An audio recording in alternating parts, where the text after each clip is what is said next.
ಕೋಲಾರ ತಾಲೂಕು ಸುತ್ತೂರು ಹೋಬಳಿ ತೂರಂಡಹಳ್ಳಿ ಗ್ರಾಮದಲ್ಲಿ ವಿ ನಾಚೇಗೌಡ.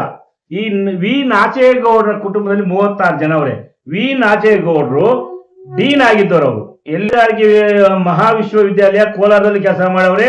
ತೋಟಗಾರಿಕೆ ವಿಶ್ವವಿದ್ಯಾಲಯ ಇದು ಯಾವ್ದು ಬಾಗಲಕೋಟೆಯಲ್ಲಿ ಕೂಡ ಡೀನ್ ಆಗಿ ಕೆಲಸ ಮಾಡ್ಕೊಂಡವ್ರೆ. ಇವತ್ತು ಆ ಕುಟುಂಬ ಯಾಕಪ್ಪ ಅಂದ್ರೆ ಒಂದು ದಲಿತರಿಗೆ ಮನೆಗೆ ಹೋಗೋ ದಾರಿ ಬಿಡಕ್ ಕೂಡ ಆಗ್ತಾ ಇಲ್ಲ ಅವ್ರಿಗೆ.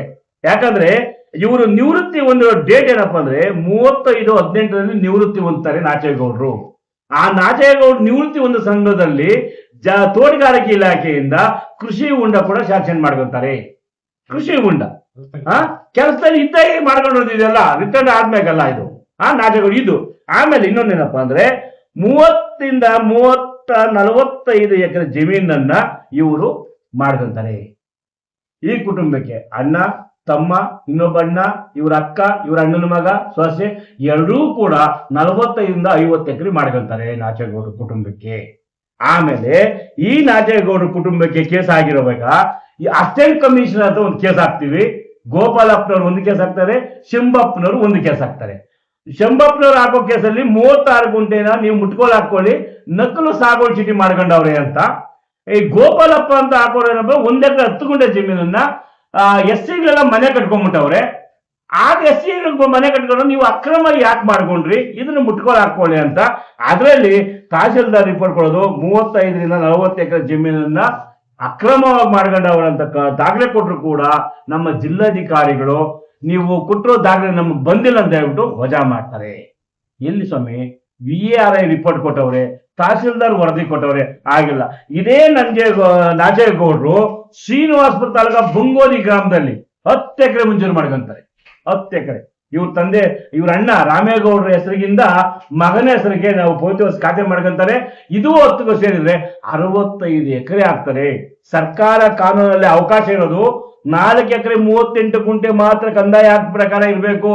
ಸ್ವಯಾಜಿತ, ಪಿತ್ರಾಜಿತ ಮತ್ತೆ ನಾಳೆ ಮಂಜೂರಾಗೋ ಜಮೀನೆಲ್ಲ ಸೇರಿ ಇರ್ಬೇಕಾಗಿರೋದೇ 4 ಎಕರೆ 38 ಗುಂಟೆ.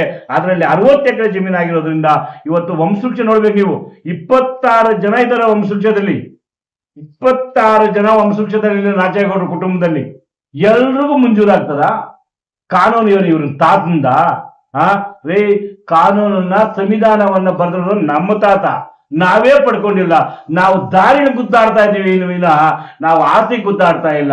ಜಿಲ್ಲಾಧಿಕಾರಿಗಳು, ತಾಲೂಕು ದಂಡಾಧಿಕಾರಿಗಳು, AC ಅವರು ದಲಿತರ ಜಮೀನು ಕೊಡ್ಬೇಕಾದ್ರೆ ನೀವು ದಲಿತರ ಸರ್ಕಾರಿ ಗೋವಳವನ್ನ ಮುಟ್ಗೋಲ್ ಹಾಕೊಂಡು ಆ ದಲಿತರು ಕೂಡ ಕೆಲಸ ಮಾಡಿದ್ರೆ ನೀವು ಅಭಿವೃದ್ಧಿ ಕಾಡಾಗ ನಮ್ ದಾರಿ ಕೊಟ್ಟಂಗೆ ಆಗ್ತಾರೆ.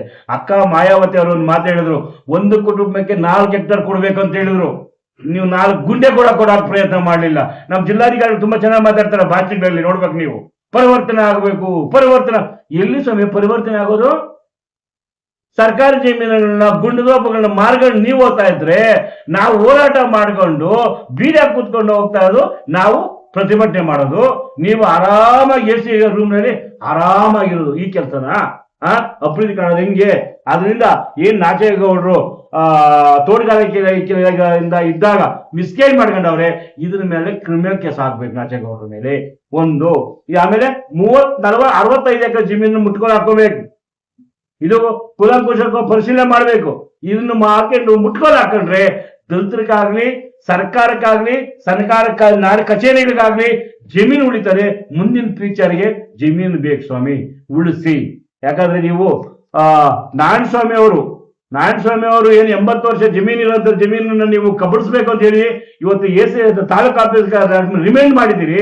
ಆ ರಿಮೈಂಡ್ ಮಾಡಿದ ಸಂದರ್ಭದಲ್ಲಿ ಕಾಣದ ಕೈಗಳು ತುಂಬಾ ಕೆಲಸ ಮಾಡ್ತವೆ.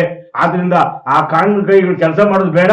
ದಾಖಲೆಗಳನ್ನ ಪರಿಶೀಲನೆ ಮಾಡಿ ಗಂಗಪ್ಪ ಮುನಿಯಂಗಪ್ಪ ಕನ್ಫರ್ಮ್ ಮಾಡಿ ಅವ್ರ ಖಾತೆ ಮಾಡಿಕೊಡ್ಬೇಕಂತ ತಹಶೀಲ್ದಾರ್ ಹತ್ರ ನಾನು ಮನವಿ ಮಾಡ್ಕೊಡ್ತೀನಿ. ಜೈ ಭೀಮ್, ಜೈ ಭಾರತ್.